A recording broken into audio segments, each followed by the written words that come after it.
Assalamualaikum warahmatullahi wabarakatuh. Selamat datang di kanal ini, tempat di mana kita tidak hanya menyimak berita, tapi mencoba mengurai makna di baliknya. Bayangkan sebuah pulau yang sejak dulu diyakini milik leluhurmu. Tapi hari ini dengan satu surat administratif, pulau itu dianggap bukan milikmu lagi. Itulah yang sedang terjadi di ujung barat Indonesia. 4 pulau kecil, Pulau Lipan, Panjang, Mangkir Besar, dan Mangkir Kecil diperebutkan oleh 2 provinsi, Aceh dan Sumatera Utara. Tapi ini bukan soal batas wilayah, ini soal sejarah, ini soal luka lama. Dan sekarang, ini soal Presiden Prabowo. Apa yang sebenarnya terjadi? Dan mengapa isu ini bisa mengguncang keutuhan bangsa? Simak videonya sampai akhir ya, karena kita akan membahas bukan hanya soal peta, tapi soal perasaan yang bisa menyatukan atau justru memecah negeri ini. Jangan lupa klik like, subscribe, dan aktifkan lonceng notifikasi, karena satu klik dari kamu bisa bantu agar suara rakyat tak tenggelam di tengah hiruk-pikuk politik. Pernah dengar nama Pulau Lipan, Pulau Panjang, Pulau Mangkir Besar, dan Pulau Mangkir Kecil? Mungkin terdengar asing buat sebagian dari kita. Tapi bagi masyarakat Aceh, 4 pulau kecil ini punya arti besar. Bukan cuma soal tanah, tapi soal identitas, sejarah, dan harga diri. Masalahnya sekarang, ke-4 pulau ini masuk ke dalam wilayah administratif Sumatera Utara. Padahal secara kesejarahan, masyarakat Aceh meyakini pulau-pulau ini adalah bagian dari mereka sejak zaman nenek moyang.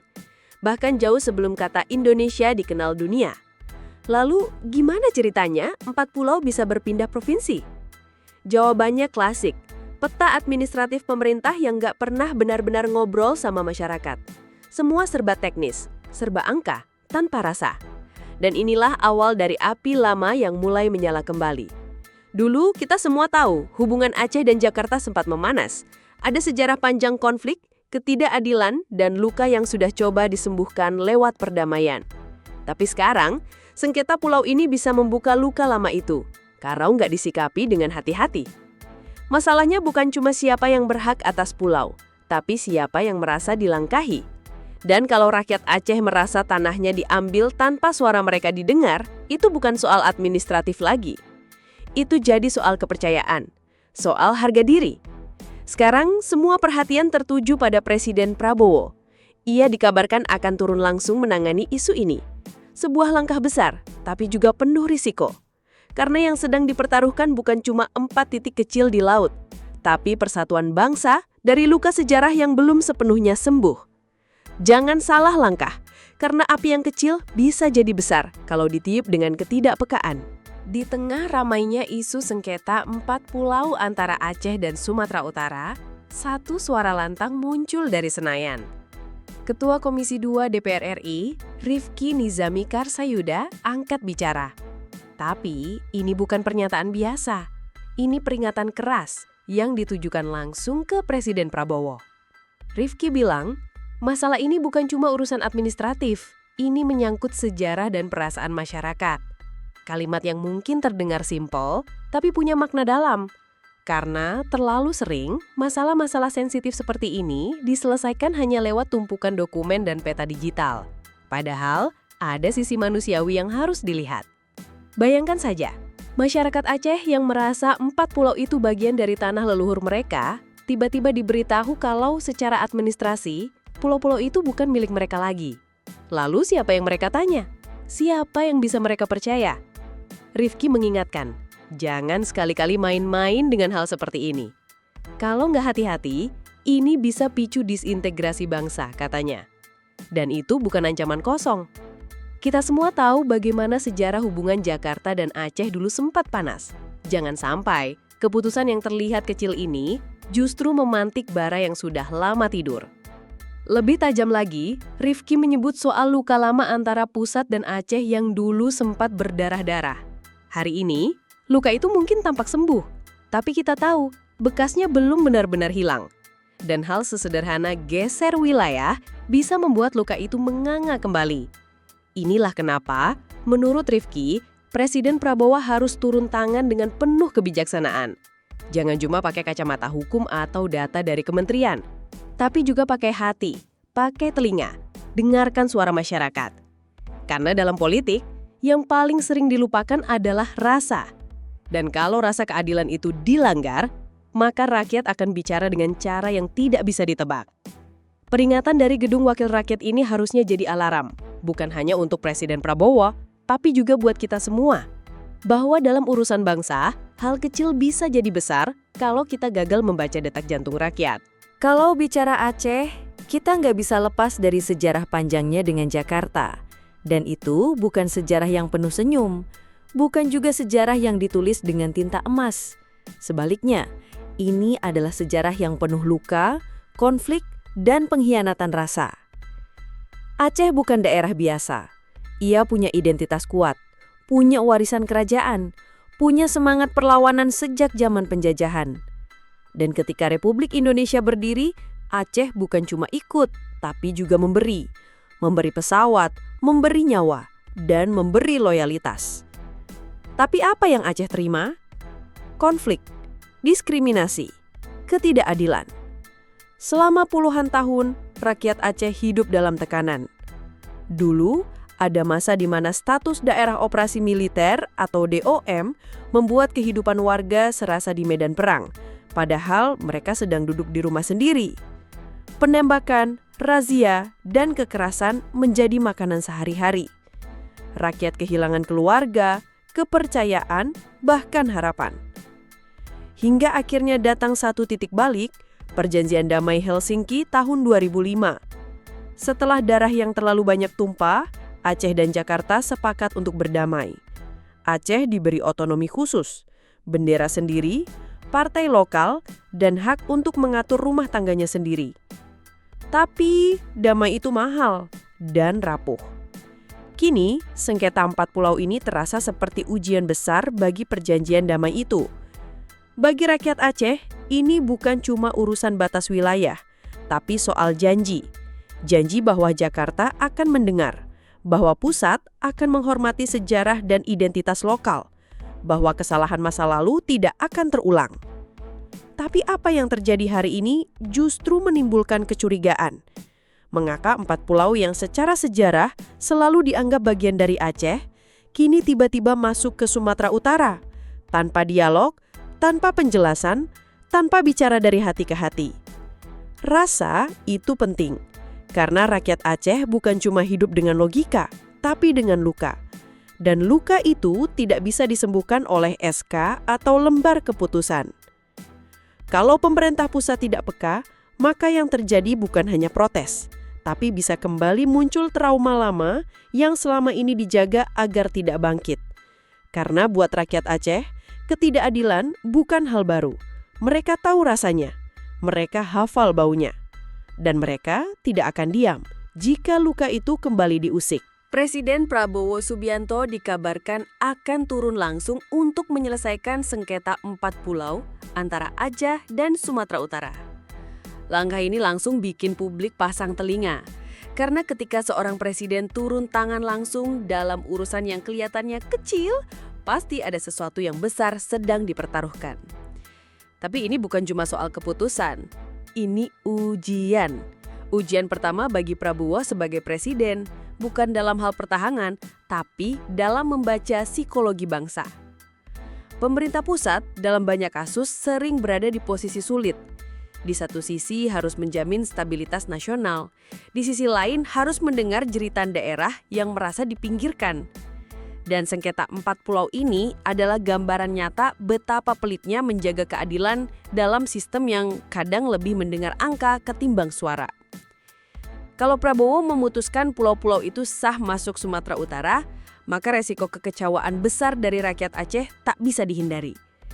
Tapi kalau dia mengembalikan secara administratif ke Aceh, bisa muncul pertanyaan lain, bagaimana legalitasnya? Apakah Sumatera Utara akan menerima? Inilah dilema yang sedang menanti keputusan, dan Prabowo ada di tengahnya. Yang bikin situasi makin rumit adalah keempat pulau ini bukan hanya soal teritori, tapi juga bisa jadi punya nilai strategis, sumber daya laut, akses perairan, atau bahkan potensi politik jangka panjang. Maka nggak heran, banyak pihak berkepentingan diam-diam bermain di belakang layar. Dan publik tahu itu. Rakyat Indonesia hari ini bukan lagi penonton pasif. Mereka paham kalau politik sering jadi ajang tarik ulur kepentingan.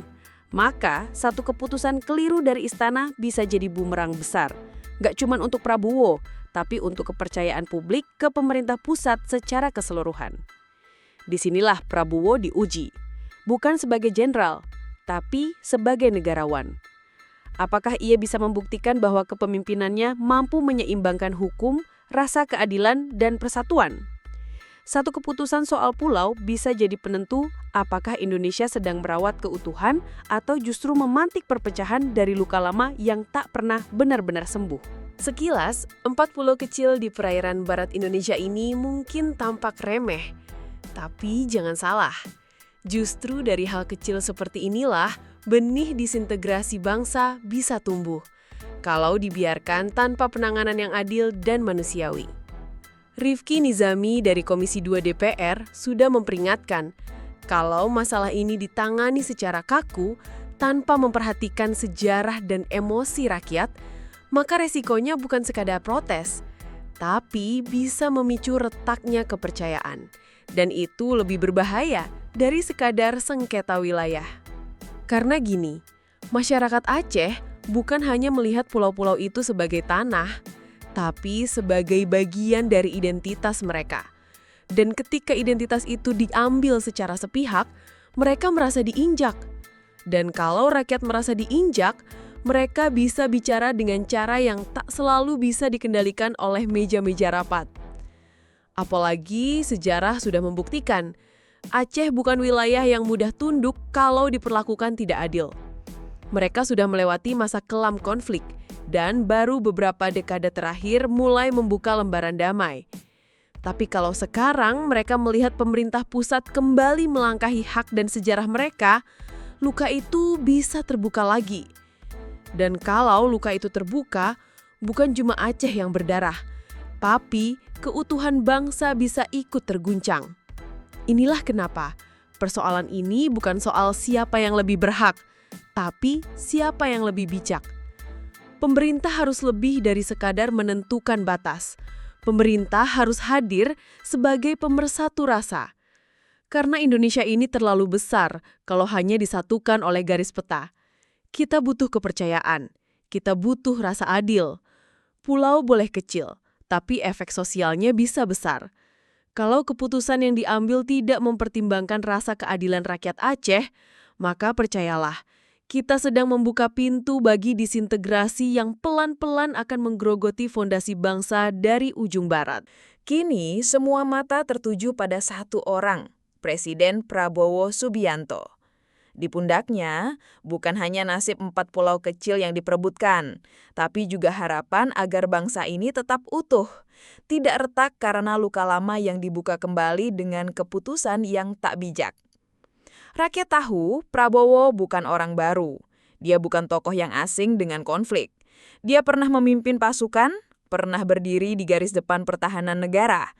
Tapi kali ini, musuhnya bukan senjata, melainkan perasaan, luka sejarah, dan rasa keadilan yang sudah terlalu lama diabaikan.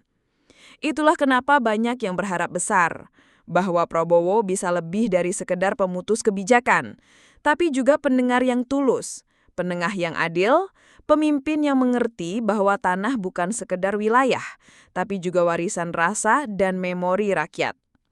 Komisi 2 DPR sudah memperingatkan, rakyat Aceh sudah bersuara, dan masyarakat Indonesia dari Sabang sampai Merauke ikut menanti. Akankah Prabowo memilih jalur cepat berbasis dokumen, atau jalur sulit tapi bermartabat, yang menyentuh hati rakyat bukan hanya angka peta?